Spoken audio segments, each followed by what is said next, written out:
A evolução tecnológica e o efeito acentuado da pandemia fizeram com que os negócios se tornassem mais ágeis e digitais. Esta transformação tornou as empresas mais vulneráveis a ataques cibernéticos.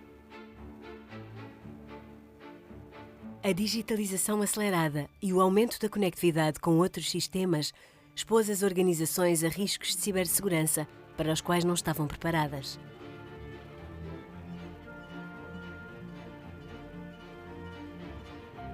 Há uma maior preocupação em proteger os ativos das empresas, traduzindo-se num maior investimento em soluções de segurança.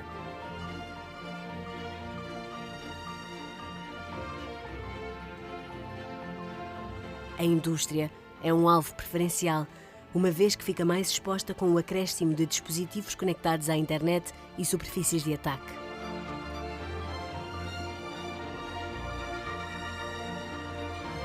As empresas precisam de garantir que têm as ferramentas certas para proteger o seu negócio. Nós faz o que ninguém fez.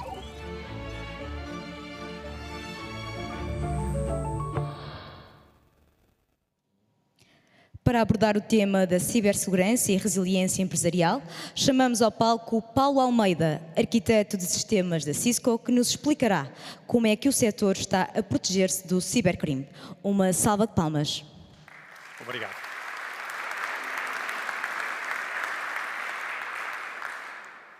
Boa tarde. Desde já quero agradecer a nós por me ter convidado, a mim e à Cisco, para fazer parte deste evento. Quero dar-vos, sendo um evento da indústria e da cibersegurança industrial, quero dar-vos a visão da Cisco para esta temática. O meu nome é Paulo Almeida, trabalho na equipa de pré-vendas da Cisco Portugal e como Systems Architect. Portanto, vou começar aqui por fazer algumas definições de alguns acrónimos que existem nesta indústria, começando pela definição de OT, Operation Technology.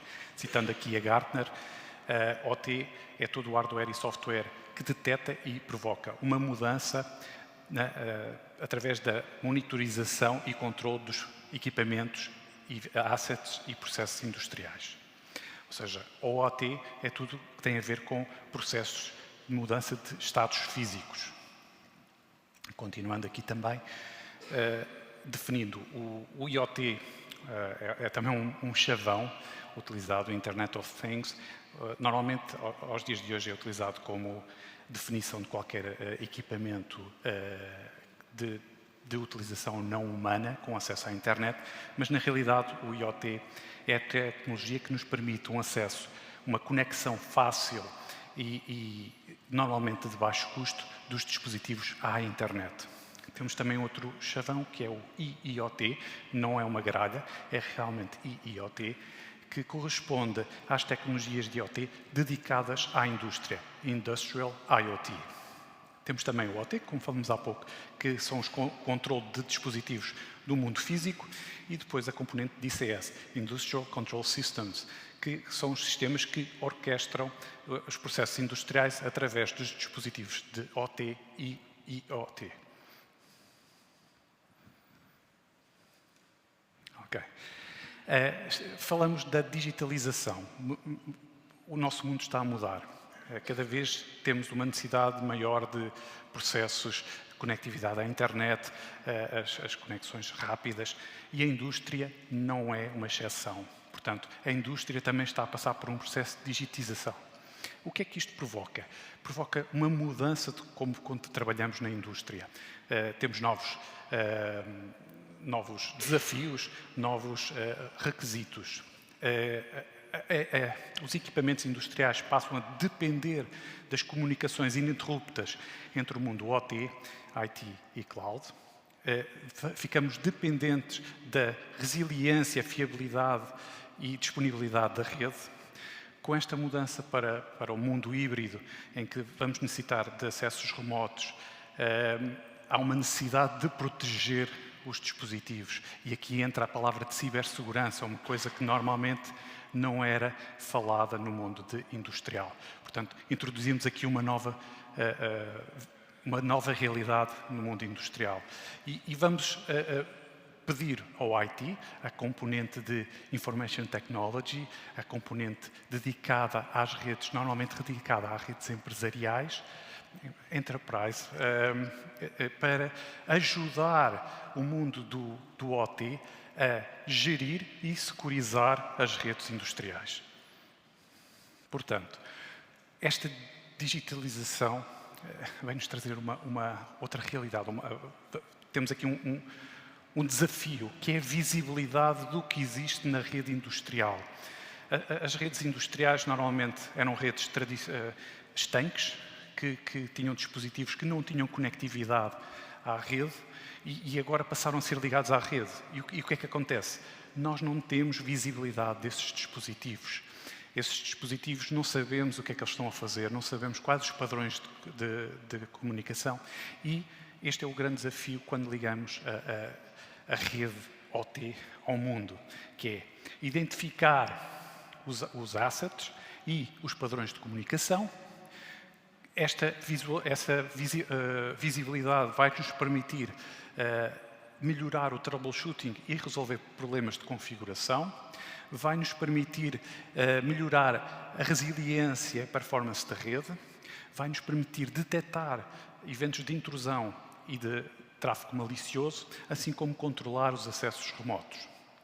Esta visibilidade vai permitir-nos tornar eficientes e operacional a nossa rede de OT. Mas o OT não é o único preocupado com esta realidade. Portanto, a visibilidade é importante para o mundo OT, IT e CSO. No OT, esta visibilidade é importante para reduzir o tempo de indisponibilidade. Para o IT, é importante para identificar os riscos que nos levam a uma segmentação e redução dos vetores de ataque, assim como para a equipa de segurança, ter uma contextualização do mundo OT e saber como é que as ferramentas hoje em dia utilizadas para a segurança do IT podem ser utilizadas no mundo OT de maneira a fazer o enforcement das políticas de segurança. Eu não queria muito falar de produtos, mas o Cisco Cyber Vision é um produto que permite, pelo menos permite-nos ter a visibilidade, ter uma garantia de saber qual é que é o inventário de assets, assim como o padrão de comunicação dos mesmos assets, permitir saber quais são as vulnerabilidades associadas a cada asset, assim como atribuir uma pontuação de risco e fazer o tracking de processos e devices ao longo do tempo de funcionamento. A jornada para a securização da rede industrial não é um só passo. Temos aqui 4 passos importantes. Temos a componente da descoberta dos assets. Esta é importante para a definição de uma estratégia de segurança. Esta descoberta dos assets vai nos permitir definir uma política de segmentação da rede de maneira a minimizar os vetores de ataque. Temos também um passo que é a capacidade de detecção de eventos anormais da nossa rede que possam pôr em causa a integridade dos processos. E, por fim, temos a integração total entre as redes de IT e OT, num único SOC, num único sistema de identificação de eventos de segurança. Isto para quê? Para ganhar a visibilidade end-to-end de todos os eventos de segurança que possam surgir e permitindo uma investigação rápida e uma remediação rápida dos problemas. Não querendo, novamente, falar... Isto é a arquitetura do Cisco Cyber Vision. Na realidade, uma arquitetura simples, que é baseada numa plataforma central que é responsável pela correlação de eventos que vão ser enviados através dos sensores. Sensores estes que podem ser sensores hardware dedicado para a integração com equipamentos de rede third party, ou então sensores embutidos nos próprios equipamentos de rede, permitindo uma visibilidade total end-to-end. E tendo em conta o que nós consideramos o tráfego tradicional de uma rede OT, o tráfego tem uma tendência de ser transversal, um tráfego de este a oeste, ou seja, é um tráfego que que normalmente passa entre os nossos equipamentos de rede. Portanto, a colocação destes sensores é muito importante para a visibilidade e ter a ideia do que é que se está a passar na rede. Portanto, quanto mais perto da origem estivermos, melhor informação vamos ter sobre esta rede. Por fim, queria só também dizer que a plataforma API rica do CyberVision permite a integração não apenas para equipamentos da Cisco, não é? Mas também para third parties, portanto há aqui uma proteção de investimento. Resta-me apenas agradecer.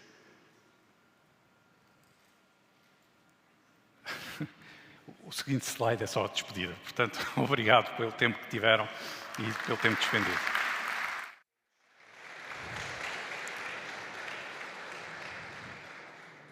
Muito obrigada, Paulo Almeida. Para se juntar ao Paulo e para darmos início a esta mesa redonda, chamo ao palco o moderador Tiago Ribeiro, diretor de Desenvolvimento de Negócios da NOS, Lino Santos, coordenador do Centro Nacional de Cibersegurança, e Paulo Muniz, diretor de Segurança de Informação da EDP. Para todos, uma salva de palmas. Força, força, força. Eu sento na ponta, está bem? Eu sento lá ao fundo.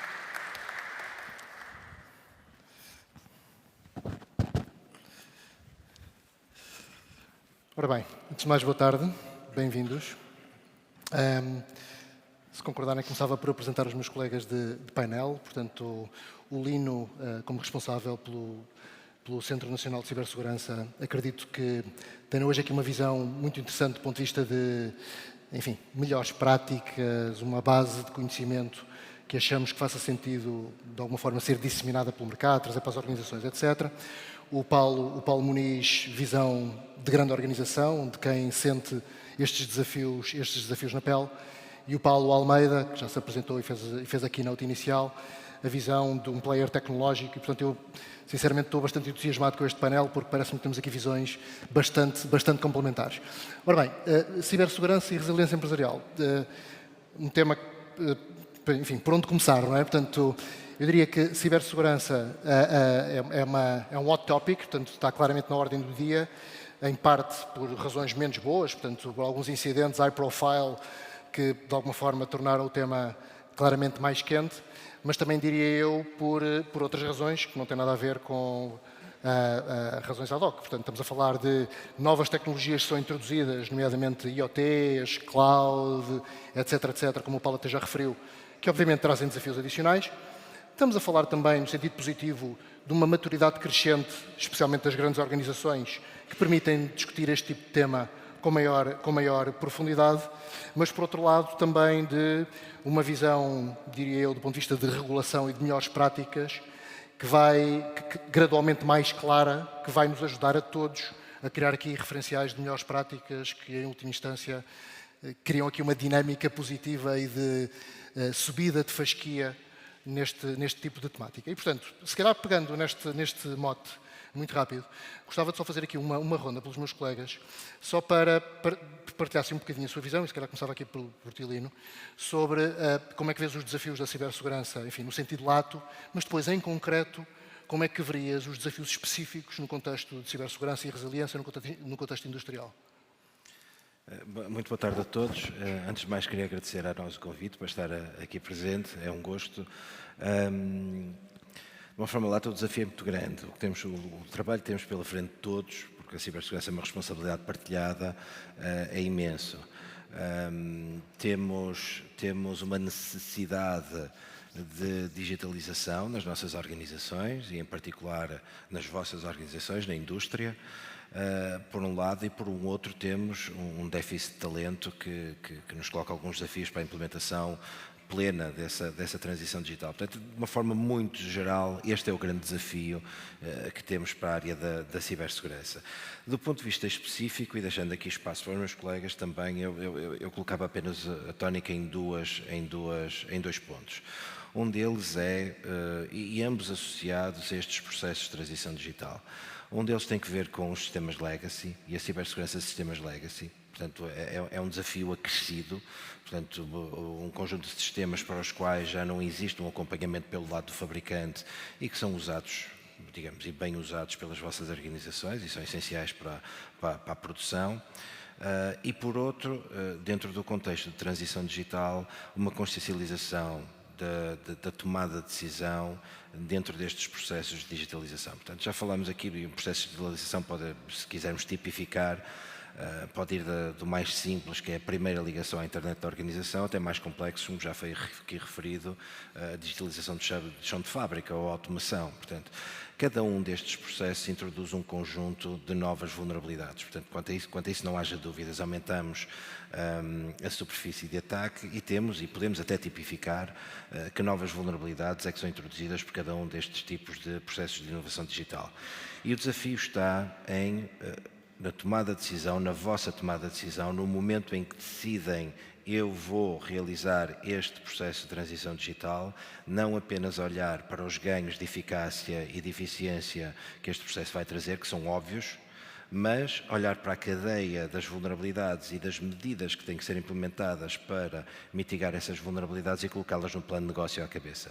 Portanto, a tomada de decisão para um processo de transição digital tem que ter esta consciência da análise de risco à cabeça e deve fazer parte desde o dia zero desta tomada de decisão. Mas eu deixava, se calhar, para os meus colegas outros temas, outros desafios específicos. Sim, na realidade eu gostava mesmo de dar aqui uma volta à mesa. Portanto, Paulo, do ponto de vista da EDP, quais é que são os principais desafios que vês nas grandes organizações e especificamente no contexto industrial?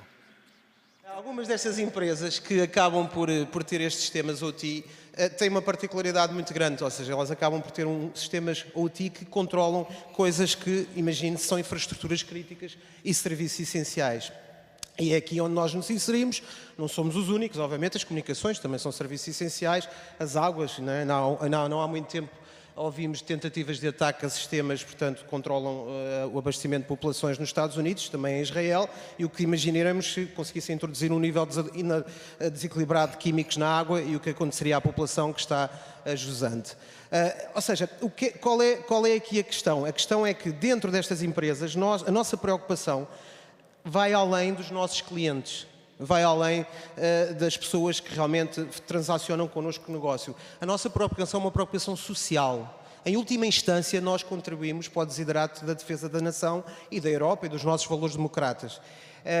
E é isso que tem que ter a consciência em empresas como a EDP e como outras que eu referi, que têm os tais sistemas que mexem coisas e que podem provocar graves danos à sociedade. É verdade que não temos visto, ao contrário do que se apregoava há uns anos atrás, ainda grandes ataques completamente dirigidos a estas infraestruturas no sentido de fazer cair um avião, de envenenar as tais pessoas que eu estava aqui a falar nos sistemas de água, de colocar um apagão, mas eu às vezes imagino que isso ainda não aconteceu, ou pelo menos não há um esforço tão grande, porque há um business case para os atacantes e as motivações que devem estar a prevalecer no mundo dos atacantes, que são motivações mais financeiras, não é? Um ransomware acaba por ter um retorno muito mais rápido para um financeiro do que provavelmente estar aqui a investir em grandes e sofisticados ataques. Ora bem, eu aqui, eu diria, eu tenho que acabar a nota, também para não consumir o tempo todo, às vezes posso me estender um bocadinho, mas que o grande desafio que nós todos temos, e estas organizações em particular, é a resiliência. A resiliência, já sei que é muitas vezes falada, mas a resiliência, na minha perspectiva, é assumir que nós vamos ter um ataque, é assumir que vamos ter eventos adversos, não é? É assumir que vamos ter guerras, é assumir que vamos ter N coisas que não controlamos, porque o mundo está cada vez mais interconectado e está cada vez mais difícil de nós conseguirmos prever alguma coisa, se há alguma vez conseguimos prever com grande precisão, mas agora está cada vez mais difícil. Portanto, nós temos que estar preparados para tudo. E estar preparados para tudo acontece não só desde a forma como se desenha uma aplicação, não é? A forma como vou criar o código para suportar os dados que ela tem, quando a aplicação tem uma falha, como é que ela continua e não para em loop, até à parte do negócio, que também ele tem que ser resiliente e quando pensa nos sistemas. E a resiliência pode ser vista de uma maneira engraçada, porque nós temos o sistema elétrico, que é um bom exemplo, que num incidente que houve a 21 de julho, se não estou em erro, mas foi em julho pelo menos do ano passado, mostra duas coisas, interdependência e resiliência. E o sistema elétrico é um sistema quer dizer, parece que nós todos andamos a tocar nos ecrãs, mas a informática não existe assim há tanto tempo. Não é? Hoje, a engenharia informática tem mais de meio século, que obviamente podemos recuar ainda ao Turing, mais tarde, mais cedo, e dizer que tem mais ainda de meio século, mas como sistemas temos meio século de convivência, mas os sistemas elétricos já têm mais tempo. E então, nesse incidente que houve, portanto, um incidente no sul de França, consegue ter implicações no balanço energético em Portugal. O que é que isto mostra? Demonstra que há uma interdependência muito grande. E na informática, ou no IT, ou no OT, a interdependência está cada vez maior, muito maior do que esta.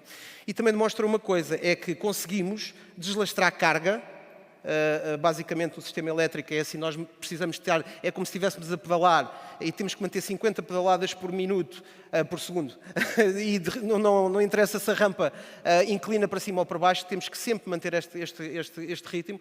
E houve este impacto no sul de França, e este impacto fez com que o sistema tivesse um unbalance, e a frequência do sistema, as pedaladas, passaram para os 47 por segundo. E isto podia ter provocado um grande apagão. As pessoas não se aperceberam, mas podia ter provocado um grande apagão. O que é que aconteceu? Conseguiu-se automaticamente deslastrar a carga e o sistema aguentou. O sistema foi resiliente.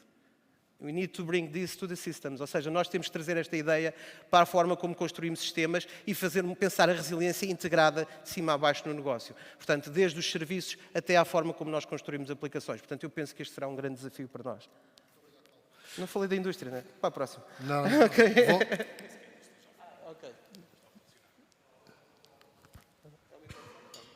Ok. Afinal, somos os dois.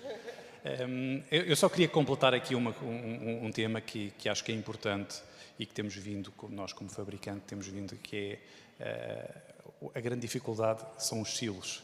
Ou seja, nós temos a equipa de OT, temos a equipa de IT, temos a equipa de segurança e que não há uma interligação, não há um discurso firme end-to-end, o que dificulta um pouco a construção daquele caminho de conhecer a rede end-to-end. E eu penso que seja este um grande problema, especialmente para desenvolver a cibersegurança no mundo industrial, que ainda existe aquela coisa de pequenos silos. Não digo para as empresas que já estão preparadas para essa resiliência e que já encaram isso como uma realidade, mas existem ainda muitas empresas, muitas indústrias que têm a sua própria equipa de OT, a sua própria equipa de IT e não existe aqui um discurso firmado, um discurso end-to-end que ajude a ter esta abordagem para a cibersegurança. Ok, muito obrigado, Paulo. Se calhar pegando neste mote e voltando se calhar aqui ao Lino, enfim, no âmbito do Decreto-Lei 65, enfim, que regulamenta de alguma forma a segurança do ciberespaço, mas mais do que isso, define também os modelos de certificação e cria aqui algum benchmark enfim, alguma framework que deveria ser adotada pelo mercado. Eu acho que era útil, se possível, partilhares um pouco, em concreto, o que é que o CNCS propõe, do ponto de vista de criação de conteúdo, competências, processos, etc. E, em específico, uma dúvida que é, vai declinar algo para alguns setores específicos, nomeadamente indústria? Portanto, em concreto, como é que o CNCS acredita poder ajudar a indústria em particular? Muito bem, é uma boa pergunta. Este decreto-lei de 21, de julho de 21, aliás está a fazer agora um ano, regulamenta o regime jurídico de segurança do ciberespaço, que, por sua vez, transpõe uma diretiva europeia, aquilo que designamos de diretiva NIS, Segurança das Redes de Informação, que tem um objetivo muito claro, que é harmonizar num nível elevado, num elevado patamar de cibersegurança, aquilo que são os operadores de serviços essenciais. O legislador nacional tomou a opção de estender este conceito ou este objetivo também aos operadores de infraestruturas críticas e à administração pública portuguesa. Portanto, temos aqui um universo um bocadinho maior do que os restantes autoridades nacionais de cibersegurança na Europa, mas, digamos, daqui a uns anos vamos estar iguais, até por causa da revisão da diretiva. Como é que nós idealizamos isto e aquilo que vem expresso no Decreto-Lei 65 de 21? Antes de mais, o objeto da aplicação, aquilo que são os operadores essenciais, vai desde empresas que são relativamente pequenas, como por exemplo as empresas de distribuição de água em Portugal, existem centenas delas, cada município per si é uma entidade que que prestam um serviço essencial de distribuição de água potável, até entidades muito grandes como a EDP. Portanto, nós tínhamos que encontrar um modelo que fosse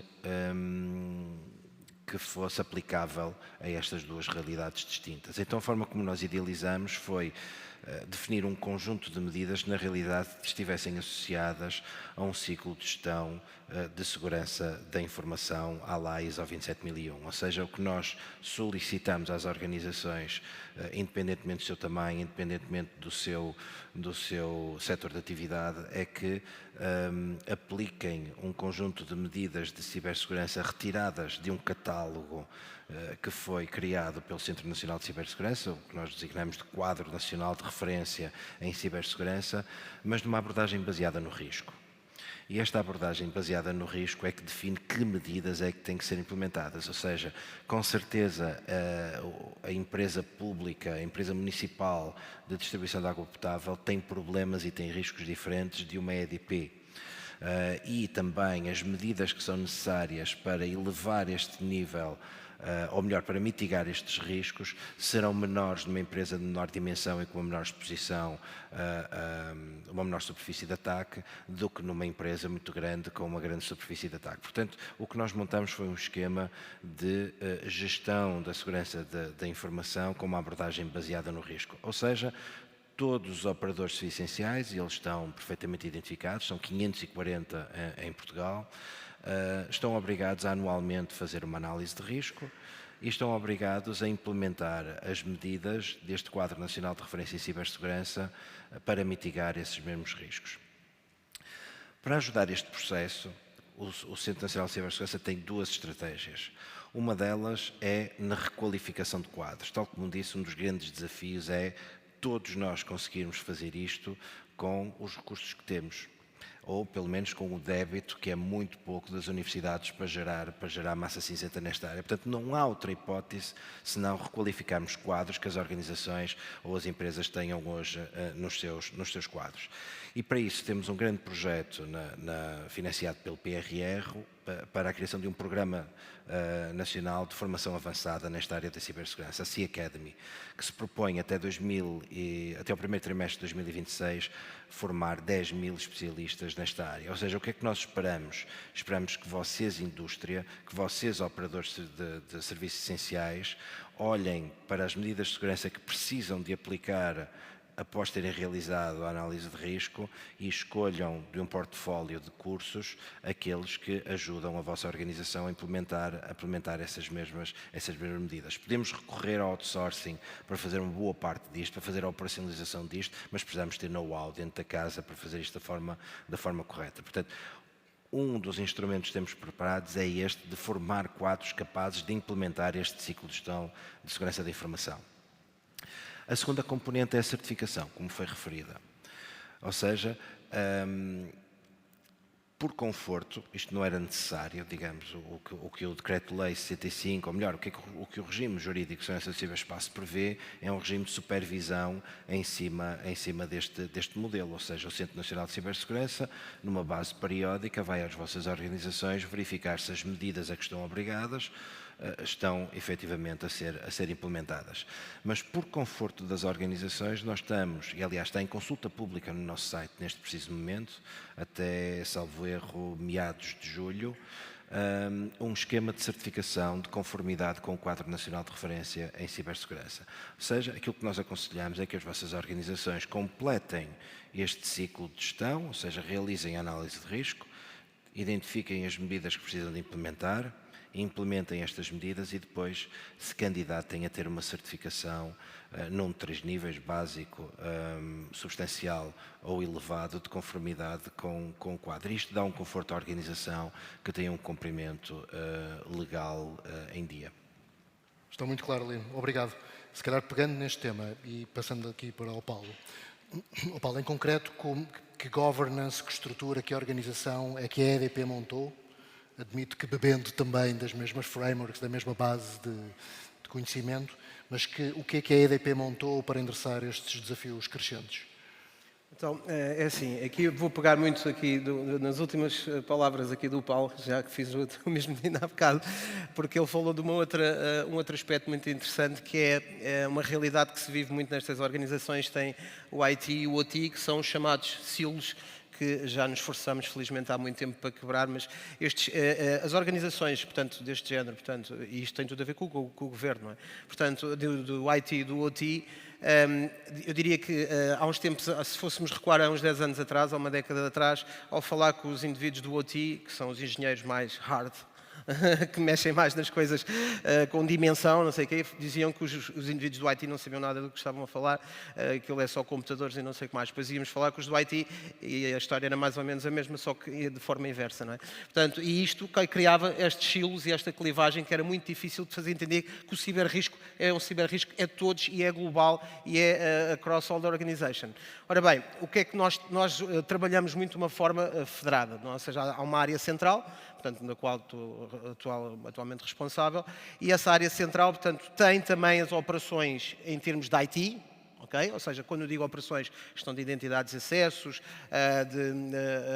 portanto, todos estes sistemas também que falámos, de detectar os padrões de comunicações, etc., para o IT, e os OTs têm uma visão local, porque nós podemos ter OTs em todas, aliás, não podemos, temos neste momento, até em Singapura, em todas as partes do mundo. Portanto, e estas equipas OT, até porque têm, reparem, só para dar aqui um exemplo para ser ainda mais concreto, imaginemos uma coisa muito simplista, que há um comando que sai de um computador para abrir uma comporta de uma barragem, só uma coisa assim muito simplista, só cima, abaixo, só isso com duas teclas. Este comando, quer dizer, eu para mim posso ver aquele sinal na minha monitorização e para mim ser perfeitamente normal ele estar a fazer cima, abaixo. Eu não tenho conhecimento do negócio, não é? Portanto, eu preciso que haja alguém dentro destas áreas, e portanto, mais uma vez, tem tudo a ver com o governo, portanto, para responder, dentro destas áreas, que me saibam interpretar e saibam-me dizer que não se pode fazer comandos de cima a baixo mais do que 2 vezes por minuto, não se pode fazer, isto atenção, um exemplo é completamente ridículo, só para que não estejam, portanto, isto é um exemplo levado ao extremo para ilustrar o conceito. Não se pode fazer comandos de cima a baixo num computador que não seja aquele, às 2 ou 3 da manhã, etc, etc. Portanto, há aqui uma federação, portanto, que se eu agora tivesse que fazer o drill down de cada uma das domínios e das responsabilidades, portanto, passava aqui há um par de horas a explicar, mas, por exemplo, para a monitorização, queremos ter uma visão global, queremos ter um reporte global, obviamente o Conselho de Administração tem que saber o ciberrisco de uma forma global, mas, por exemplo, pode haver ações locais de resposta a incidentes que não obriguem a uma intervenção global. No entanto, eles depois têm que ser comunicados. Portanto, isto só para termos uma ideia, desde que houve os incidentes, felizmente temos quebrado bem os silos que o Paulo descreve. Obviamente que temos as nossas fricções, como todas, mas isto é como nos casamentos, dentro de portas, não vem cá dizer para fora. Temos as nossas fricções, que há geografias onde funciona melhor, outras pior, mas temos isto, por exemplo, só para dar uma ideia, desde que há o conflito e os ataques em particular que ocorreram nas nossas instituições que nós bem conhecemos, nós temos feito reuniões, temos semanalmente, portanto, toda a equipa global, portanto, a partilhar o thread intelligence que temos, a comunicar, a tentar rever sempre os acessos, etc, etc, e mesmo assim nada nos garante que as coisas não podem acontecer. Mas, portanto, há aqui uma forma global que acho que é essencial, porque a cibersegurança é holística, é um problema holístico, os problemas do mundo atual são a maioria deles todos holísticos, mas a cibersegurança por natureza é completamente um problema holístico, portanto isto tem que estar na cabeça de toda a organização. Agora, temos que ser ágeis, temos que ter a capacidade, não é? São micro-redes, não é? Que podem atuar e que nesses casos, portanto, podem atuar nessas capilaridade que temos a falar nos mundos OTs que temos espalhados pela organização. Portanto, basicamente é isto, mas temos muito ainda, portanto, se é uma coisa que eu abomino é dizer, falar de perfeições e de que é uma excelência, não sei o quê. Temos muito para fazer, portanto, reconhecemos que este caminho está a ser feito e ainda temos muita coisa para fazer no futuro. Aliás, senão ficava desempregado também, não dava muito jeito. Muito obrigado, Paulo. Na mesma linha, portanto, tivemos aqui uma visão de referencial de melhores práticas, apresentada pelo Lino, tivemos uma visão de modelo de governo, agora trazendo aqui uma visão mais tecnológica, tinha uma pergunta, Paulo, uma pergunta na realidade dual. Portanto, por um lado, o que é que do teu ponto de vista, são as peças centrais tecnológicas que uma organização tem de implementar? Quais é que são assim os building blocks críticos? Mas depois fazia uma pergunta em já desafio, que é como é que tens visto o nível de adoção pelo tecido empresarial português? Portanto, sentes que a adoção começa a acelerar, há ainda resistência, não se entende o problema? Qual é a tua visão neste contexto? Pegando no primeiro ponto, na Cisco é visível o quão a segurança é um ponto importante, é visto em qualquer produto que nós lancemos, temos como base a construção de garantir que a segurança é o primeiro ponto, que não é descurado. No mundo industrial, mais uma vez, temos que ter uma visibilidade end-to-end, portanto, temos que garantir que os equipamentos conseguem falar e conseguem transmitir as informações entre elas, garantindo que conseguimos centralmente, num único ponto, conseguir garantir que a segurança está lá. Nós investimos muito na segurança, temos produtos como o CyberVision que nos permitem dar a visibilidade dos equipamentos, dos assets de OT. Temos outras ferramentas como ferramentas de acesso à rede, Network Access Control, como o nosso ICE, que nos permitem garantir que o equipamento que está a ser ligado na rede não é alguém malicioso que está a colocar um equipamento que seja intrusivo na rede. Também plataformas de detecção de padrões de tráfego que temos na rede, ou seja, temos o estudo, cada vez dependemos mais da inteligência artificial, do machine learning, é um chavão que se tem vindo a ver na indústria, mas são, em realidade, plataformas que nos permitem detectar padrões na nossa rede, criar uma baseline e garantir que tráfego que sai fora dessa baseline é alertada e há uma ação sobre ela.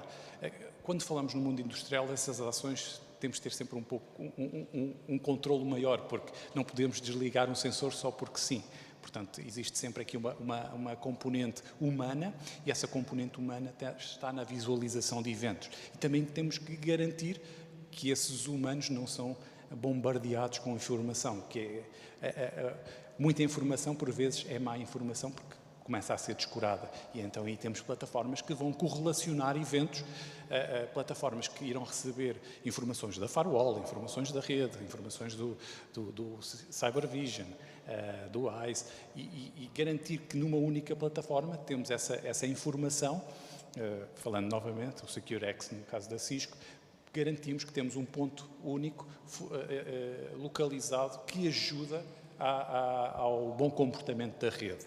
Relativamente à segunda questão, como é que nós vemos aqui as empresas portuguesas? Cada vez mais é uma realidade a segurança. As empresas estão realmente muito focadas na segurança, especialmente, ultimamente temos sofrido aqui em empresas nossas, infelizmente, que foram atacadas. Não é porque não tinham processos em uso, mas quem está ligado à internet é sempre um ponto de ataque. Portanto, é uma realidade, as empresas estão mais conscientes para isso. O que nós vimos há uns anos atrás se estavam ou não mexe, já não é uma realidade. Portanto, há uma consciencialização para as empresas fazerem updates, garantirem que estão suportadas. Portanto, nós, Cisco, temos visto que há uma mudança nesse sentido. Mas, como o Paulo disse também, ainda temos um longo caminho a percorrer. Lino, se calhar voltava para ti com uma questão relacionada precisamente com a adoção. Ou seja, eu penso que concordamos todos que as grandes empresas, de alguma forma, já agarraram este desafio mais cedo. Só que o tecido empresarial português é muito amplo, não é? Não é só feito de grandes empresas, bem pelo contrário.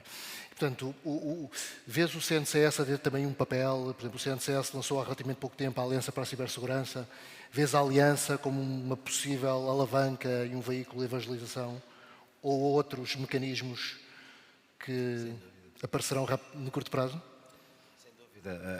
A questão da cibersegurança das PMEs é extremamente importante, lá está, por causa da percentagem de PMEs que nós temos no nosso país. E não é uma tarefa fácil.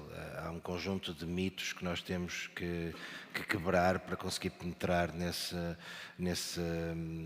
tecido empresarial e levar os decisores a terem consciência do que é preciso fazer. Nunca mais me esqueço eu tinha acabado de entrar no centro e fiz uma sessão parecida com esta para PMEs em Ilhavo, nas instalações da Vista Alegre e no fim da sessão veio um empresário ter comigo e dizer-me: Sr. Engenheiro, eu gostei muito da sua apresentação e eu vou pô-lo em contacto com o meu técnico. E eu aí percebi que tinha falhado completamente o meu objetivo, não é? Portanto, bem, tinha acabado de chegar, não é? Portanto, tinha essa desculpa, mas este mito de que a cibersegurança deve ser endereçada pelo IT precisa ser quebrado. Portanto, a cibersegurança tem que ser colocada ao nível da administração das organizações e, do ponto de vista de governance das organizações, deve ser separada do IT. Ou seja, não deve estar dentro do IT das organizações. Outro mito é aquele que só acontece aos outros, não é? Portanto, ou eu não tenho nada de valor para ser atacado. Portanto, este também é outro dos mitos que precisamos de combater. Portanto, para conseguirmos ser eficazes, temos que, no nível da tomada de decisão, eu acho que do ponto de vista de consciência, acho que ninguém consegue ignorar o tema hoje, não é? Já foi dito, tivemos um início de ano bastante atribulado. Aliás, o meu ano começou num domingo, dia 2 de janeiro. Todos tivemos um início de ano atribulado e todos os dias saem notícias, há um hype enorme na comunicação social. Portanto, este tema já não é estranho, já não é distante, acho. Agora, qual é que é o papel do centro? Apoiar as organizações e orientar as organizações na adoção das melhores práticas com um conjunto de instrumentos que as guiem nesse caminho. Já temos alguns. O mais importante para PMEs é uma coisa que designamos de roteiro para capacidades mínimas de cibersegurança, ou seja, aquilo que nós identificamos que todas as organizações devem ter. Portanto, isto é muito orientado a pequenas e médias empresas, com um nível, digamos, aquilo define um plano de ação em 5 estágios que permite inclusive a saber em que grau de maturidade é que as organizações estão do ponto de vista de cibersegurança. E também pretendemos, e temos já isso disponível, através do selo de maturidade digital, por via da certificação, incentivar as PMEs a obterem uma certificação de compromisso com o tema da cibersegurança. A Aliança para a Cibersegurança, que foi criada no dia 9 de junho, portanto há 2 semanas, pode ter um papel muito importante, quer na divulgação, quer na divulgação de boas práticas, mas também na disseminação de instrumentos, ou seja, se tivermos instrumentos orientados para a aplicação, portanto, mais do que dizer é preciso fazer, para as PMEs nós temos que ir um bocadinho mais longe e temos de dizer como é que se deve fazer. E, portanto, eu acho que a Aliança pode ter um papel extremamente importante e o Centro Nacional de Cibersegurança, com certeza, ajudará também. Excelente, muito obrigado, Lino. Como o tempo voa, eu tinha talvez uma última questão para o Paulo Muniz. Há pouco o Lino aflorou o tema do capital humano, falámos do Sea Academy. Portanto, a pergunta era mais no sentido do capital humano, ou seja, sabemos que há uma escassez grande de perfis especializados, não só nos contextos de segurança, o mesmo seria válido para Analytics, Cloud, portanto há escassez. Portanto, em concreto, o que é que uma entidade como a EDP prevê para, de alguma forma, suprir este tipo de necessidades no médio prazo, porque este tipo de perfis vão ser necessários sim ou sim, não é? Olha, é assim, Tiago, sobre os recursos e a retenção de recursos, vou tentar cingir-me aqui ao tempo, mas está difícil. Sobre os recursos, daquelas coisas que a gente aprende em todas as formações que tem na vida, a gente depois retém, é como quando dou aulas ou isso, 10% fica de certificar, 10% nos alunos fica contente. E há uma que me ficou, dos 10% que me ficou a mim como aluno, que é no MBA, que era a motivação, que tem 3 fatores, não é? Portanto, quer dizer, grosso modo, neste modelo. Portanto, o extrínseco, ou seja, o material, não é? E aí nós não temos hipótese. E mesmo falando de EDP, não temos hipótese. Qualquer das pessoas da minha equipa vai para fora a ganhar muito mais dinheiro. Isto é um chavão, mas é verdade. Portanto, tem que haver os outros 2. Portanto, um deles é o desafio, portanto, o intrínseco, ou seja, aquilo que nos leva, aquilo que nos desafia, que nos faz passar o tempo, resolver um puzzle, ler sobre qualquer coisa, entender um problema. E aqui eu tenho que fazer um esforço muito grande para ter projetos interessantes para dentro. Para participar, por exemplo, na Aliança, para participar para projetos europeus, como tenho pessoas da minha equipa a liderar participações em projetos europeus, e tenho que os tentar tirar da carga burocrática que estas grandes organizações têm. Também não é fácil. Portanto, e às vezes só esperar que uma solução que está a ser escolhida venha para ser instalada, se for meses, isto cria frustração. Portanto, se queremos reter estas pessoas, uma vez que a parte extrínseca, estou a colocá-la de parte, não temos hipótese, a parte intrínseca, entenda-se com o resto do planeta, do mundo ocidental, a parte intrínseca podemos fazer alguma coisa por ela. Portanto, tentar flexibilizar, dar agilidade. A parte mais fácil que eu diria na cibersegurança é a terceira componente, que é o propósito. O propósito, quer dizer, a propósito, quando muita gente pode chegar à equipa, nós estamos a defender a organização dos maus, não é? O propósito da área da cibersegurança acho que é a parte mais fácil para cativar. E nós, se lembrarmos um bocadinho aos nossos recursos, o propósito talvez conseguimos reter, e a parte intrínseca conseguimos reter bons recursos dentro das nossas organizações. Mas isto obviamente não chega, portanto eu estou aqui a falar de uma forma geral, num período conceitual, o que é que isto depois representa na prática? Na participação em alianças, portanto, como aquela que formalizámos, portanto, no passado no CIDEIS, portanto, investindo na formação dos colaboradores, não só às vezes de ciber, mesmo de outras, por exemplo, quando estamos a falar da cloud, também lhes dar outra panorâmica, portanto, sobre a formação sobre a cloud, e ao mesmo tempo deixá-los ter a criatividade para propor e arranjar soluções, e também um outro aspecto com o qual eu encerraria, portanto, só falta um minuto e ainda tem o Paulo a falar, que é a parte de deixá-los relacionar com os negócios. É muito importante não os manter na nossa cave de cibersegurança, né? Que às vezes a gente entende que há ali uma cave onde estão os indivíduos com umas borbulhas, e isso por acaso não temos, mas assim, e na cave da cibersegurança não, deixá-los relacionar com os negócios, porque muitos deles têm potencial para falar com o negócio, se calhar até melhor que o meu, e que já tenho muitos anos disso, portanto eles falam muito bem com os negócios e explicam muito bem os riscos, deixá-los falar com os negócios, não criar estes silos, portanto, encerro. Muito obrigado. Paulo, não sei se em 30 segundos querias adicionar a visão da Cisco. Só focando aqui um pouco nos recursos humanos, há também a capacidade de externalizar os serviços, especialmente para as empresas que têm recursos finitos e que não têm a capacidade, como a EDP tem, de formar os seus próprios recursos e terem a dimensão que é os chamados Managed Services. Nós também temos Managed Services, onde podem fazer a externalização deste tipo de serviços, especialmente para situações muito focadas à cibersegurança, que são muito difíceis de arranjar no mercado. Só queria terminar com isto. Muito obrigado. Olhem, muito satisfeito com esta discussão. Muito obrigado pela vossa presença, Lino, Paulo Muniz, Paulo Almeida. Muito frustrado por não conseguirmos continuá-la mais um pouco, mas teremos espaço, de certeza, no coffee break. Agradeço a vossa presença e atenção e tenham um bom resto de evento. Muito obrigado. Muito obrigado.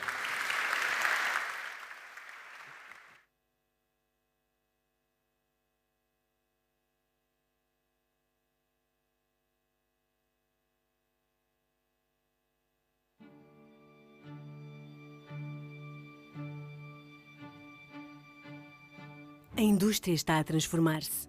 Os desafios atuais de digitalização e o contexto económico procuram a otimização e uma maior eficiência de processos no chão de fábrica. É o futuro do setor industrial.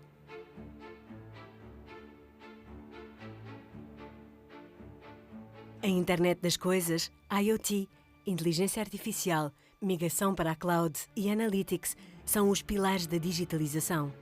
A IoT é considerada a mais impactante. O armazenamento e a análise de dados ao longo da linha de produção, a automação contínua, o recurso à robotização tornam a gestão mais eficiente e preventiva.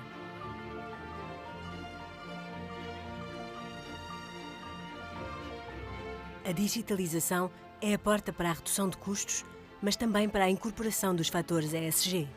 A poupança energética conseguida com o recurso ao 5G impacta diretamente a sustentabilidade do planeta, servindo de apoio à transição energética a caminho da neutralidade carbónica. A revolução da indústria nacional já começou. Nós faz o que ninguém fez.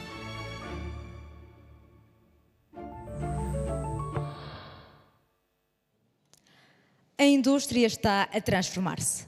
Neste painel discutimos como é que os desafios atuais da digitalização podem ser ultrapassados, traduzindo-se numa maior eficiência e produção. Recebemos no palco o moderador Pedro Machado, Head of B2B New Business da NOS. Nuno Ferreira, Head of New Business da Think Digital.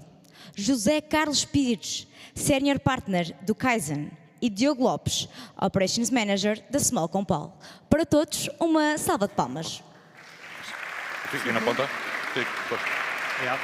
Fica aí. Vamos ficar aqui? Sim, pode ser.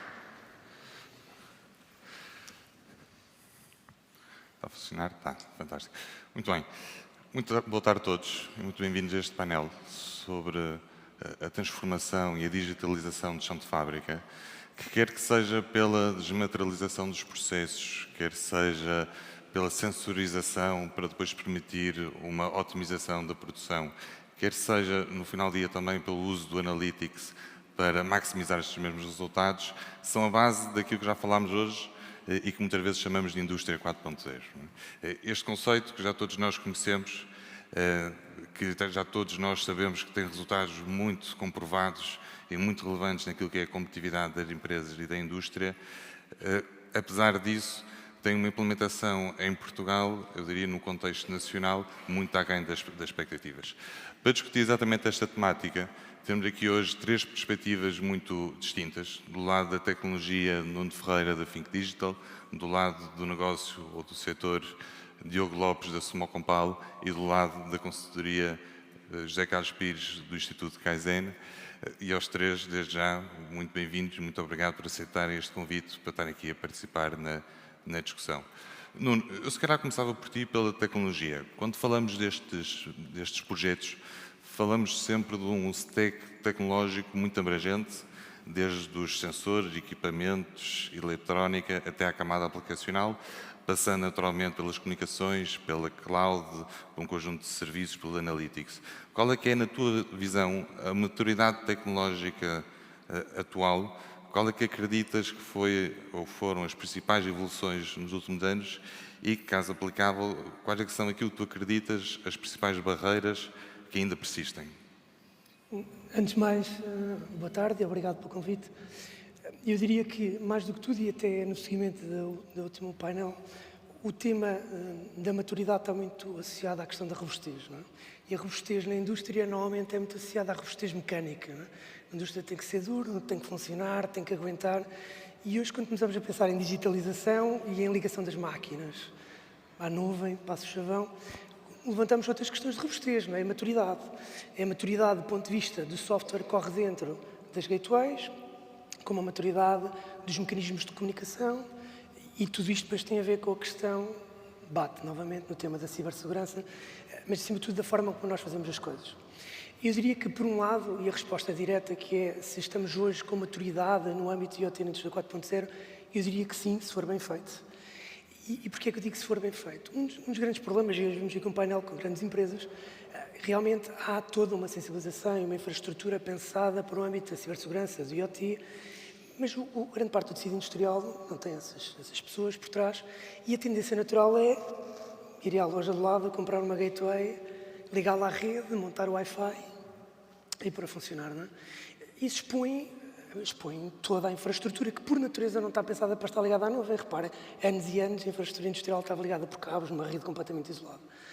E isto quer dizer que o grande risco é esse. O grande risco, efetivamente, é que eu, de repente, tenho um projeto universitário e ponho um Arduino ligado à minha máquina. E já estou a chamar isso IoT. Quantos clientes nós vamos, conjuntamente, e quando eu já estou a fazer IoT, já estou a fazer indústria 4.0, então o que é que tenho aqui um Arduino montado, um Raspberry Pi, e que, praticamente, é que isto acontece, reparem, não há... Tem as portas, as janelas, está tudo aberto, não é? E depois, isto que está ainda fica mais exposto, porque muitas vezes no IT também não há ainda a sensibilização da cibersegurança.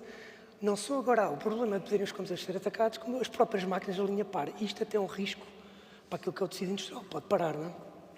Se for montado e utilizando aquilo que são equipamentos desenhados para o efeito, e aqui há um valor muito grande daquilo que é a rede telco, neste caso estamos a falar de 5G, mas já utilizando 4G até o 2G, já era possível.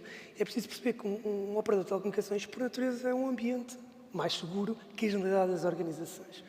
Se eu suportar aquilo que é a ligação das minhas máquinas em cima de uma rede telco, já estou a dar aqui um salto grande aquilo que é não expor a minha máquina, aquilo que é a minha infraestrutura, que por natureza pode não estar assim tão segura quanto isso.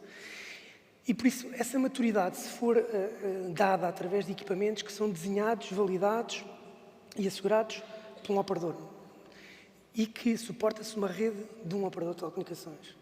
E tudo isto permite que a resiliência e a robustez da solução final seja significativamente melhor. Mas eu gostava de dizer que isto não chega a comprar o equipamento de mercado e pôr lá um cartão. Eu vou ali à loja, compro o cartão e ponho. Não chega, porque há toda uma tecnologia por trás que é preciso tirar partido dela. E o 5G, depois iremos eventualmente explorar um bocadinho mais isso, é uma tecnologia que foi pensada desde o início, ao contrário das outras tecnologias, da 2G, da 3G, da 4G, para cumprir um conjunto de objetivos, nomeadamente um deles da indústria, não é? E para tirar partido dessa infraestrutura, temos que ter devices que estão pensados para isso. E a verdade é que as novidades fabricantes ainda não tiveram esse tempo para conseguir chegar lá. Esse também é o motivo pelo qual nós temos um conjunto de trabalho conjunto no desenvolvimento das próprias gateways para poder tirar partido dessa tecnologia. Okay? E de forma a que isto tudo seja garantido de uma maneira ubíqua e transparente. Não é? Por isso, eu diria que sim, hoje é seguro utilizar a indústria 4.0, mas tem que ser feita e pensada com este cuidado e não é pegar um device qualquer e ligar nas máquinas. Eu estou aqui a focar no device porque é a porta de entrada, mas depois é toda a stack, não é? Os protocolos têm que estar bem pensados, a componente de segurança e autenticação das aplicações também, e depois a própria infraestrutura que está a ser fornecida, não é? Também, não é? O tecido industrial ainda está muito pensado no modelo on-premises, não é? Ou seja, a aplicação dentro de casa. E, se calhar, é uma boa ideia pensar num mecanismo que esteja na cloud. Mas, mais uma vez, não pode ser em qualquer cloud. Deve ser bem pensado. Mas eu diria que, neste momento, estamos num caminho que eu diria que é seguro e sustentado, ainda mais com esta evolução que o 5G vai trazendo, não é? Obrigado, Nuno. Diogo, sendo este um tema onde os impactos positivos nos resultados industriais são tão óbvios, eu diria que é com alguma frustração que todos olhamos não para a Sumol, mas para o paradigma nacional, e vemos algum atraso e algum desaproveitamento desta oportunidade. Como é que a Sumol Compal olha para estas oportunidades e como é que encaram estes desafios da transformação digital? Boa tarde, obrigado desde já pelo convite também. Nós temos um bocadinho a missão facilitada, não é? No vídeo aparece vários focados da nossa digitalização, que é bom. Eu quero acreditar também que, em termos do tecido industrial nacional, que já muitos passos foram dados nos últimos anos, ainda que, se calhar mais recentemente, como indicaste, tem sido mais prevalente. No caso concreto da Sumol Compal, as áreas industriais também já tinham identificado alguns movimentos que nós precisávamos de fazer, mas penso que, ao incorporarmos na nossa estratégia corporativa a transformação digital, demos um chapéu a tudo isto que queríamos fazer também no chão de fábrica. E deixámos aqui o IT e o OT mais ligados, deixámos o IT atento ao que o OT podia ser transformado. E nesse aspecto nós olhámos um pouco para esta oportunidade da indústria 4.0 numa primeira vertente como medir o que eu estou a fazer. Porque muitas vezes nós tínhamos, e temos, não é, várias linhas industriais em que nós controlamos na entrada, controlamos saída, mas dificilmente e temos uma visão exata sobre tudo o que se passa lá a cada momento, porque é que se passou, o que é que aconteceu. E, portanto, nós começámos um pouco por interiorizar este conceito, numa primeira medida, por medir para conseguir gerir. Isto é um chavão clássico, mas aqui faz todo sentido que assim seja.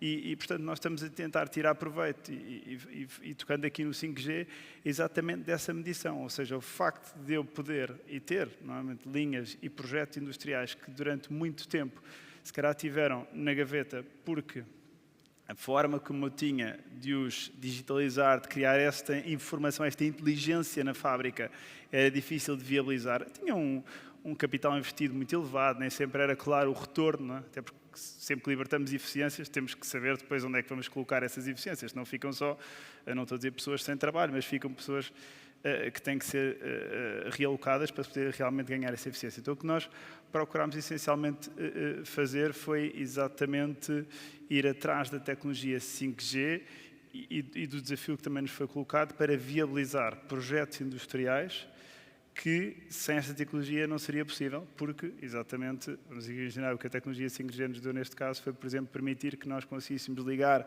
todos os nossos equipamentos fabris, isto para já num piloto, mas sem termos que gastar, se calhar milhares, eventualmente até €1 milhão a cabelá-los todos, porque nós conseguíamos agora, de momento, rapidamente ligar as máquinas para os a comunicar, sem termos aqui que fazer quase literalmente obras fabris para viabilizar projetos destes. Portanto, nós acreditamos neste da indústria 4.0 como um desbloqueador de informação fabril que depois nos vai dar uma inteligência para nós podermos depois tomar decisões, algumas delas até automáticas, potenciando aqui o uso da inteligência artificial. Tudo isto de uma forma cibersegura, como já se referiu no início, temos sempre de ter isso em atenção, mas obviamente estamos a abrir muito mais a fábrica, também como já foi aqui referido, estamos a abrir muito mais a fábrica à cloud e estamos a fechar-nos menos em nós. E ao abrirmos a fábrica para fora, obviamente que nos pomos a riscos, mas também nos pomos a um conjunto de benefícios muito elevado e, portanto, estamos a aceitar muito esta transformação e constantemente a desafiar parceiros, a desafiarem-nos também com casos de uso que nós possamos avaliar e até agora os resultados têm sido bastante positivos, desde projetos que avançámos mesmo, como pilotos que realizámos, muito relacionado também com realidade aumentada e tudo o que esta potencia, lá está, no que eu posso sentir em termos de um ambiente fabril e apoiar os trabalhadores da fábrica com muito mais inteligência do que tinham até este momento. Deixa-me só fazer-te uma pergunta adicional. Falaste aí muito da digitalização e agora no final um bocadinho da realidade aumentada. Como é que conjugam estas, eu diria, duas tipologias de projetos diferentes, que há uns mais disruptivos, mais incertos, mas outros mais maduros?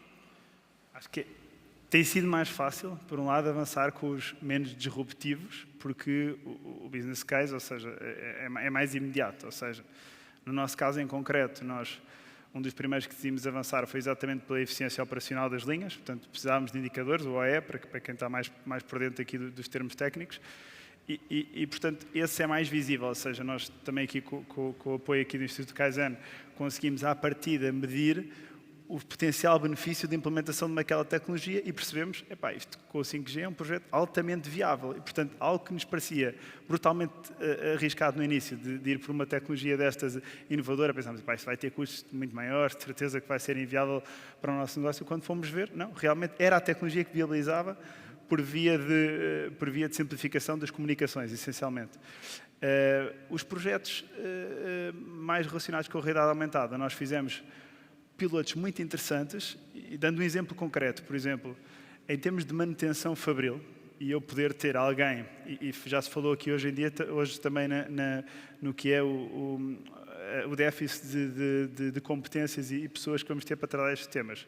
Se eu puder, por via da realidade aumentada, formar uma pessoa rapidamente em frente a uma máquina e como é que eu posso utilizar, e nós experimentámos esse caso de uso, perfeito, porque eu vou perder menos tempo de formação, vou mais rapidamente conseguir fazer reskilling e upskilling das pessoas, e isso é algo com que nós já estamos a tentar trabalhar. Há um obstáculo maior aí, por exemplo, quando nós quisemos fazer esse tipo de pilotos, percebemos que os fabricantes das próprias máquinas ainda não disponibilizavam uma forma simples de nós rapidamente mapearmos aquela máquina num ambiente de realidade aumentada. Portanto, eu aqui acho que a indústria tem um papel muito importante em fazer pressão nesses fabricantes para que um dia chegue um manual em folhas de papel, passámos para a folha de papel, passámos para o PDF e se calhar a seguir ao PDF vamos passar para algo já materializável nos óculos virtuais em que eu, quando instalo aquela máquina na minha fábrica, o fabricante já me disponibiliza um manual em realidade aumentada para que eu rapidamente treine a minha força de trabalho. E, portanto, aqui,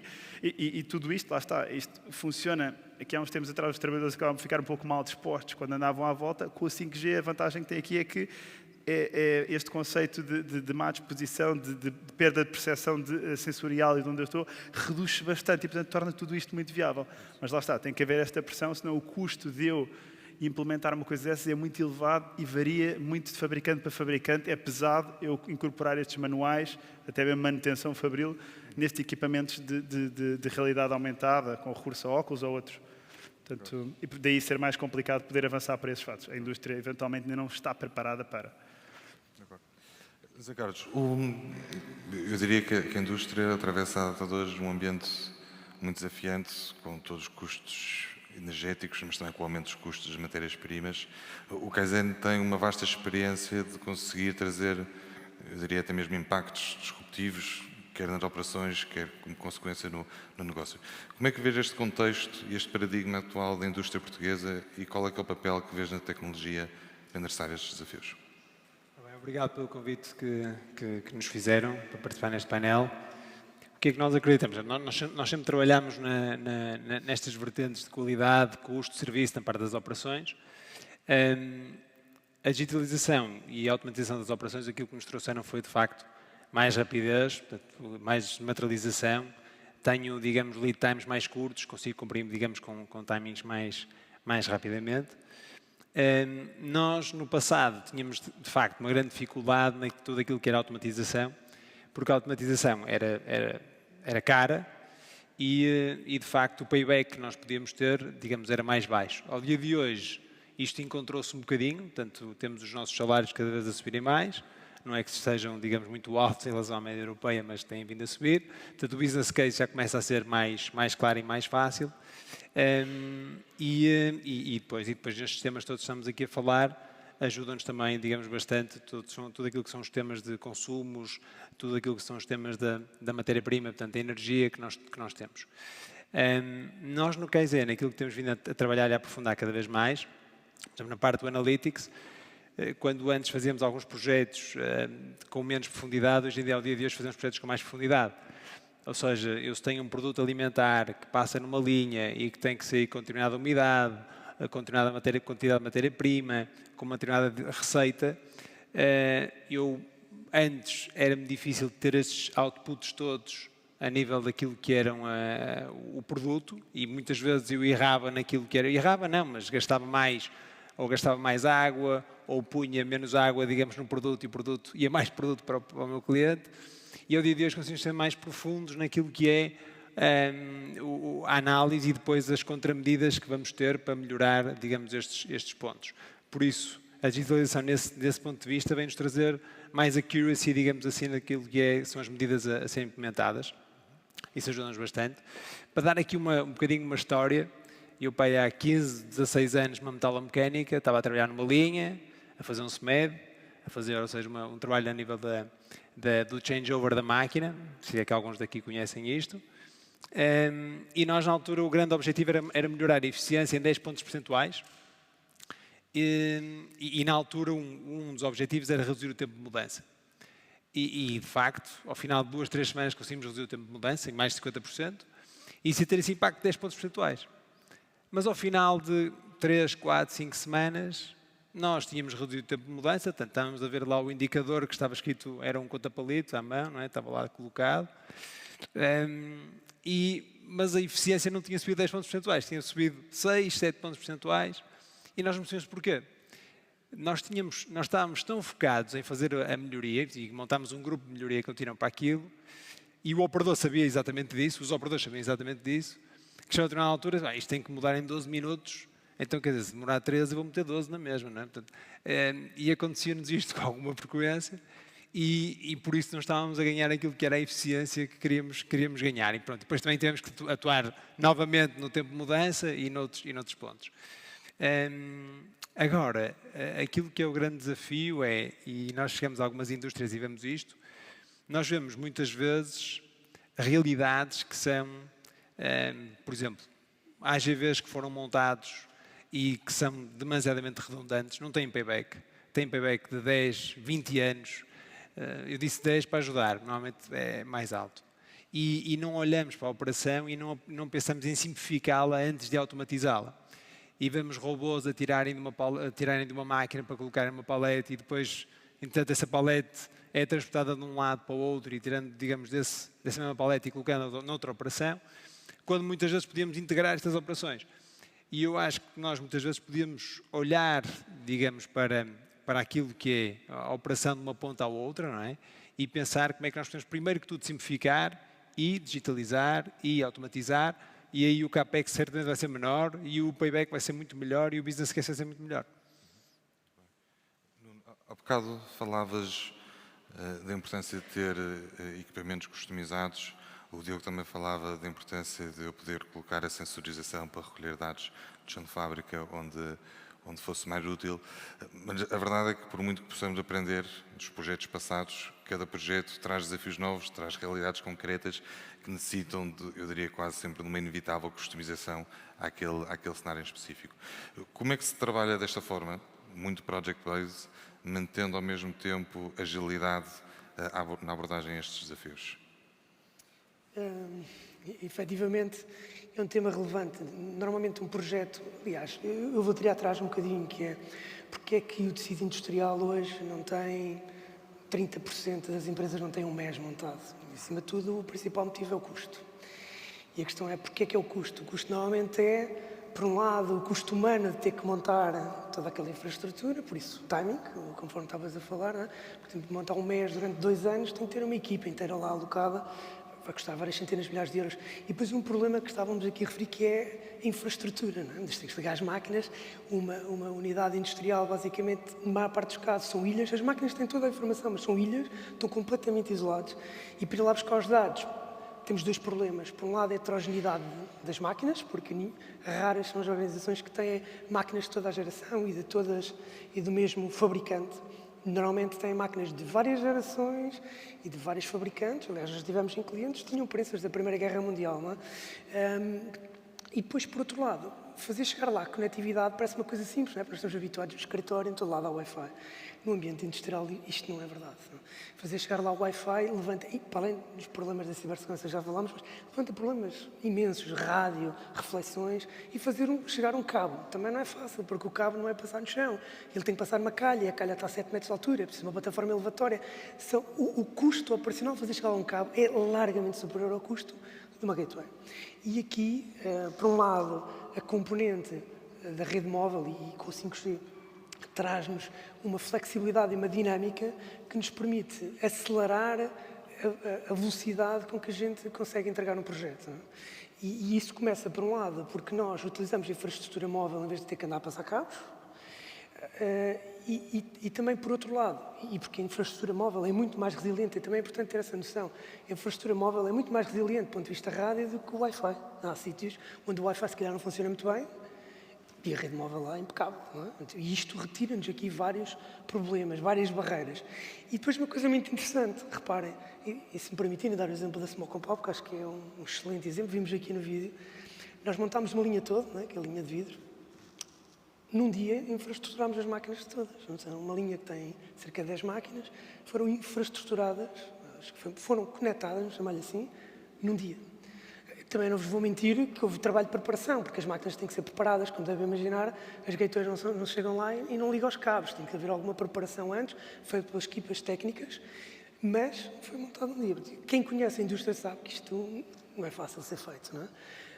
E por isso, se o projeto for bem conduzido, se for feito com metodologia, com equipas próprias, equipas de gestão de projeto, envolvência das equipas técnicas, neste caso, por exemplo, no Small Compound, houve envolvência das equipas técnicas todas, desde a malta de gestão de fábrica até as equipas de direção, tudo isto é possível ser feito com muita celeridade. E por isso eu diria que nada disto seria possível se não tivesse uma rede móvel, uma rede 5G, isto seria muito mais difícil. Mas também todo o conceito também tem que estar bem trabalhado. Temos que pensar que o próprio Instituto de Casa esteve envolvido no sentido de otimizar o processo. Não é? Por isso, eu diria que é um bocadinho por aí que se consegue ganhar esta velocidade que é necessária para o negócio. Não é? Temos só aqui 2 segundos. Força, Zé Carlos. Obrigado, Nuno. Diogo, estava aqui a pensar, repare, eu estava-me a lembrar de um workshop que fizemos com o Kaizen, onde deixamos uma parede de post-its, como não podia deixar de ser, mas é muito típico quando começamos a abordar estes desafios, haver múltiplas oportunidades. Há o tema dos OEEs e da eficiência das linhas de produção, há o tema da gestão das matérias-primas, há o tema dos sistemas de SCADA, do planeamento da produção e por em diante. Que metodologia ou qual o racional que a Small Compound usou para começar por um sítio e não por outro, e como, de certa forma, organiza este roadmap? Excelente pergunta. Começando, pronto, há bocadinho eu revelei um pouco que tínhamos começado pelo OE, portanto, a eficiência operacional. Isto, essencialmente, era um projeto que já estava identificado há algum tempo para fazer, mas, como disse, tinha estado constantemente na prateleira porque tinha um custo de arranque elevado e, portanto, que não tinha sido possibilitado até nós percebermos que havia aqui uma janela com o 5G, também aqui com a ajuda da nós e com o desafio que nos fizeram. Mas, essencialmente, o que nós começámos a fazer aqui há um tempo atrás com o processo de transformação digital foi auscultar a organização. Nós fomos ouvir, em termos do nosso processo, desde o chão de fábrica até a comissão executiva, e fomos tentar perceber que desafios existiam na organização. E, com base no que nós ouvimos, começámos um processo natural de priorização. Portanto, algumas dessas componentes vão ser de chão de fábrica, outras não, naturalmente que muitas não são de chão de fábrica, tem a ver mais com as áreas administrativas, mas essencialmente nós procuramos auscultar a organização, perceber o que vem, que dores é que tem, como é que podemos simplificar um pouco a vida das pessoas que estão tanto nas áreas administrativas como no chão de fábrica, e qual é que é a ligação disto com o negócio ou com a eficiência operacional, e tentar priorizar por aí. Ou seja, nós auscultamos a organização. Paralelamente a isto, nós constantemente também desafiamos e recebemos os nossos parceiros com as ideias de casos de uso possíveis para a tecnologia, porque é impossível nós fazermos isto sozinhos, é impossível nós conseguirmos adivinhar que agora se sair uma nova versão de uns óculos ou de uma tecnologia agora especial ou de coisas que temos estado a testar como a picking com base no olhar, com base apenas em eu olhar para determinada palete, para determinado produto que eu preciso de fazer picking. E, portanto, nós estamos muito abertos, essencialmente, a que nos venham apresentar também esses casos de uso, e como já temos, como já abrimos, de certa forma, como já expusemos a nossa organização a este tipo de tecnologias, começando primeiro com algumas que racionalmente funcionaram bem, estamos mais, diria eu, dispostos a avaliar e, portanto, e depois a priorizar também com base naquilo que ouvimos da organização. Portanto, acho que há aqui um encontro entre o roadshow que nós fizemos pelo país a tentar ouvir do que era necessário com os desafios que nos são propostos pelos nossos parceiros. Tentamos fazer aqui o match das dois e organizar, obviamente, por valor libertado, quer em termos de eficiência essa que depois de libertada, como já referi há pouco, devemos tentar encontrar um espaço para aplicar, para que ela não fique simplesmente de eficiência libertada, mas não reaplicada, e por outro lado, como é que a ligamos ao retorno para o negócio, porque no fim do dia isto tem que ser ou mais eficiente, ou mais produtivo, ou ajudar-nos nas vendas, ajudar nas nossas pessoas. Portanto, essencialmente é isto, é uma ligação entre estes dois mundos. Ao escutarmos a organização, priorizarmos, fazemos o match com os nossos parceiros e irmos por aí, porque claramente os parceiros servem também como um barómetro tecnológico que temos para ir auscultando e para tentar perceber qual é que é o próximo passo mais importante. Mas essencialmente começámos por aí, temos várias provas de vários pilotos a correr, uns com resultados bastante interessantes, outros que já referi aqui com barreiras em termos de sistematizar na tecnologia, os manuais, aquilo que vos referi das máquinas fabris não terem logo à partida esses manuais e haver um esforço elevado das equipas que estão no terreno a tentar parametrizar a tecnologia para nós, mas achamos que é só um passo e que cada vez vai ser mais fácil fazer estes pilotos e que devemos estar abertos a experimentar, porque sem experimentar, e falando um pouco daquela metodologia de projeto e iterativa, sem experimentar nunca vamos perceber se vai funcionar. No papel, às vezes, matamos as ideias sem elas irem ao terreno. Não, temos que experimentar. Não temos outra hipótese. Hoje temos que experimentar. Não é à toa que se criam cada vez mais laboratórios de experimentação, porque sem experimentar não vale a pena. Essencialmente é isso. Vamos matar dezenas de ideias no papel, porque no papel é difícil, não conseguimos ver, são tecnologias muito recentes, precisamos de ver no terreno. E acho que essencialmente é isso. Zé Carlos, eu costumo roubar uma expressão ali de João Ricardo, que diz muitas vezes que de tecnologia está o inferno cheio, não é? Porque, em boa verdade, a tecnologia por si só, uma parte das vezes não resolve problema nenhum, se depois não pegarmos na tecnologia e implementarmos as melhorias que elas permitem. Pegando há bocado ali no exemplo da Small, nada me serve recolher muitos dados, depois não utilizamos esses dados para nada. Como é que o Kaizen tem ajudado as empresas a garantir que, de facto, que estes resultados, que estes business cases, que estas otimizações, que estas melhorias depois são efetivamente concretizáveis? Muito bem. Há aqui, falando assim rapidamente e de uma forma abrangente para aquilo que são as operações de fábrica, há aqui dois pontos que nós normalmente tocamos. Uma é a parte de projeto e outra é a parte do Kaizen, portanto, Kaizen de projeto e Kaizen diário. E o projeto foi algo que nós sempre fizemos. Portanto, quando nós pegamos um desafio, como estávamos agora aqui mesmo a falar, um desafio em que temos que melhorar o OE, em que temos que melhorar o EBITDA, digamos, da operação, da margem de contribuição industrial, o que quer que seja, normalmente nós pegamos uma equipa dessa mesma empresa, dessa mesma indústria, e olhamos, digamos, para toda a cadeia de valor, portanto, end-to-end, do início até ao fim.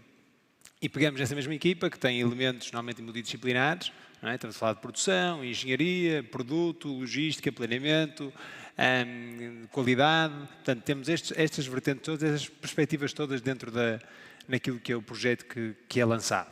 E essa equipa tem um desafio, vai, no fundo, mapear e ver quais é que são os gaps e onde é que nós estamos a perder lead time, onde é que nós estamos a perder eficiência, onde é que nós estamos a perder qualidade, onde é que nós estamos a perder produtividade, através de irmos ao chão de fábrica e analisarmos isto com as pessoas e aprovarmos e atirarmos estas amostras todas e já agora com cada vez mais, uma amostragem cada vez maior, nos dias de hoje, e depois passamos por um processo que é começar a desenhar uma visão futura, ou que se diz agora o frictionless, não é? Portanto, tudo aquilo com o mínimo lead time, como é que eu aumento a produtividade, como é que eu reduzo os toques na informação, reduzo os toques, digamos, naquilo que é o material, e desenho essa visão futura. Para chegar a essa visão futura, eu normalmente tenho um plano, um roadmap de implementação, para lá chegar, que é montado com essa mesma equipa, normalmente dividido em sprints de 3 a 6 meses, portanto, em que há eventos dentro desses sprints para nós chegarmos a melhor OE da máquina 1 ou da máquina 2, ou o que quer que seja. E depois, dentro disto, e para completar o business case, há basicamente aquilo que são os investimentos a serem feitos, mas os benefícios que eu, digamos, vou ter. E depois, dependendo da realidade de cada um, há indústrias que são muito exigentes e pedem paybacks com menos de 1 ano ou 2 anos, e outras que são um bocadinho mais abertas e pedem paybacks a 4 anos e a 5 anos. Pronto. E isso é uma parte importante, e normalmente é montada uma task force para fazer isto que nós chamamos o Kaizen, o Project Kaizen. Não é? Só que quando esta task force sai do terreno e implementa esta melhoria numa determinada operação, depois nós temos que fazer o handover àquilo que são os líderes naturais das equipas. Ou seja, nós trabalhamos no determinado tema, não é? No caso de uma mudança de uma máquina, mas depois queremos que o líder daquela área treine a sua equipa natural, não é? Já não é uma equipa multidisciplinar, é uma equipa natural, que vai fazer uma melhoria que não é disruptiva, que foi a do projeto, mas que é uma melhoria incremental. Ou seja, todos os dias eu vou olhar para aquilo que são os meus problemas, o porquê que eu não chego aos tais 12 minutos que eu falei há pouco de tempo de mudança e demorei 13, porquê que demorei 13? Faltou uma ferramenta, faltou-me isto, faltou-me um apoio, houve uma falha na máquina, portanto, e essa equipa o que vai fazendo é, vai todos os dias olhando para esses gaps, pequenos gaps que tem e vai corrigindo, não é? Portanto, de uma forma, digamos, de equipa natural.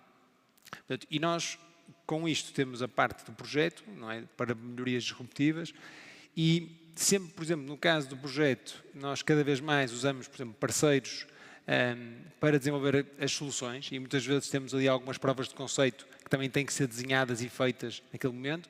Depois, na parte do diário, para sustentar estas melhorias que são feitas no projeto. Saltando só aqui mais um ponto também que eu não tinha falado há pouco, é claro que tudo isto vem de um desafio, normalmente, da administração, que nos diz, eu preciso do meu bottom line ter este resultado, portanto, e lanço o desafio à equipa em chegarmos a este benefício. Okay? Olha, estamos a ficar com pouco tempo, até porque desafiaram este painel a conseguir uns pontos extras de eficiência, e eu acho que por coerência devíamos consegui-lo. E por isso fazia uma pergunta final aos três, que era se tivessem que deixar um único desafio aos principais decisores, diretores de produção, de planeamento, de chão de fábrica do país, qual é que era o conselho que deixariam? Começando se calhar por ti, Nuno. É um desafio que me colocas relativamente grande, não é? Porque cada organização é uma organização. Mas eu diria que se há coisa que nós aprendemos nos últimos 2 anos, com uma pandemia, agora com uma guerra, com uma crise energética, e sabe-se lá o que é que vai acontecer a seguir, é que efetivamente nós temos que estar preparados, também nós, organizações, sermos mais resilientes.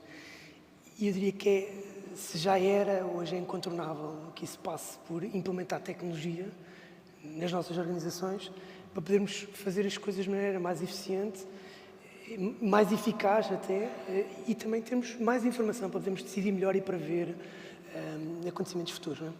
E por isso, inevitavelmente, eu acho que este é o momento, não só porque temos o 5G, obviamente, mas não é por isso. Temos mesmo que aplicar a tecnologia nas nossas organizações e dar o salto. Porque senão, efetivamente, eu diria que a prazo, se o tecido industrial não der este salto, vai ser mesmo muito difícil ultrapassar as barreiras que vamos ter para a frente. Diogo. Acho que é um pouco o reforço dessa mensagem. Acho que no fim do dia é terem também um pouco do arrojo para realmente experimentar a tecnologia. Sentir, abrir as portas para que a tecnologia possa entrar literalmente nas suas empresas e ver os benefícios. Há de haver tecnologias certamente que não trarão o benefício esperado, mas outras que terão. No fim do dia, acredito que o saldo de poder abrir as portas, ver e experimentar é positivo. Portanto, diria que é um pouco isso, é mantermos a mente um pouco aberta àquilo que nos vai sendo apresentado, àquilo que não é são confrontadas literalmente com muitas coisas. Tenho experiência, recebo se calhar, diariamente muitos desafios para experimentar muitas tecnologias. Temos que selecionar algumas, provavelmente deixamos cair umas que até seriam excelentes, não sabemos, temos que fazer aqui o nosso melhor esforço para selecionar, mas devemos ouvir, selecionar algumas e encontrar novas parcerias, não é? Que nos permitam também libertar o valor que muitas vezes temos escondido e aprisionado no nosso chão de fábrica, nas nossas indústrias. De certa forma, essas novas tecnologias vão nos ajudar a libertar e, no fim do dia, a melhorar certamente o nosso bottom line, que acho que seria certamente um dos objetivos principais das empresas. Muito bem. Muito bem. Sou eu agora, não é? Eu acho que como eu falei há pouco, pegando assim num resumo 2 pontos, acho que são importantes. Por um lado, aquilo que já se disse aqui, ou que eu já disse aqui, que tem a ver com nós olharmos numa lógica de cadeia de valor e pensar como é que nós vamos simplificar antes de automatizar. Acho que isso é importantíssimo. Portanto, acho que esse é um primeiro grande conselho, digamos, que dou, porque muitas vezes, como eu disse há pouco, vemos coisas que não estão completamente despegadas. Há tecnologia avulso aqui e ali, mas não está nada ligado, não está nada pensado e estruturado. E um ponto, e o último que eu queria salientar, tem a ver com o que falou o último painel aqui, tem a ver com o talento. Eu não quero ferir aqui suscetibilidades a ninguém, mas o que é que eu sinto? Eu sinto que a indústria está a ser olhada como nós olhámos para a agricultura nos anos 90 e está a perder talento. Seja porque uma indústria automóvel, por exemplo, não consegue pagar aquilo que paga uma tecnológica ou que paga uma empresa que seja mais transacional, portanto, e seja porque esta, digamos, indústria, lá com os tais objetivos extrínsecos que falaram há pouco, não consegue pagar tão bem esta pessoa, mas também há ali uma parte de motivação, digamos, intrínseca, não é?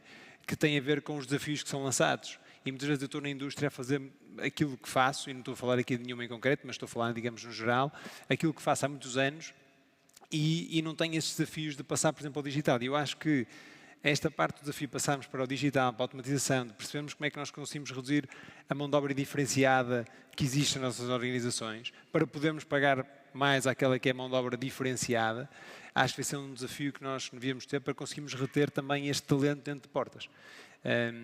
Porque eu vejo nas organizações onde, digamos, passo, que se perdem pessoas em diversos departamentos. Portanto, e agora, para nós terminarmos dentro do tempo do SMED, mais rápido. Pediram de eficiência nestes números. Muito bem. Então, olha, deixa-me só tentar resumir estas últimas mensagens. Portanto, falámos muito aqui na necessidade de sermos, se calhar, audazes e acreditarmos nesta visão e nesta transformação e darmos esse salto em direção a ela. A necessidade também, se calhar, de tomarmos escolhas, sabemos priorizar, com foco também naquilo que são os ganhos e o business case de cada uma das oportunidades.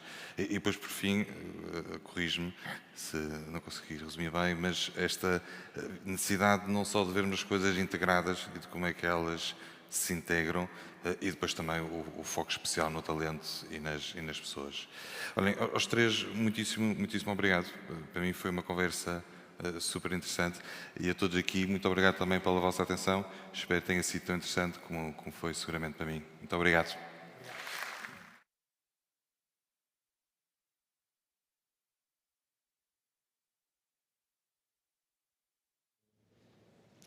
Muito obrigada a todos. Teremos agora um coffee break de 10 minutos que será servido no pátio. A conferência vai retomar daqui a 10 minutos. Relembro, até já!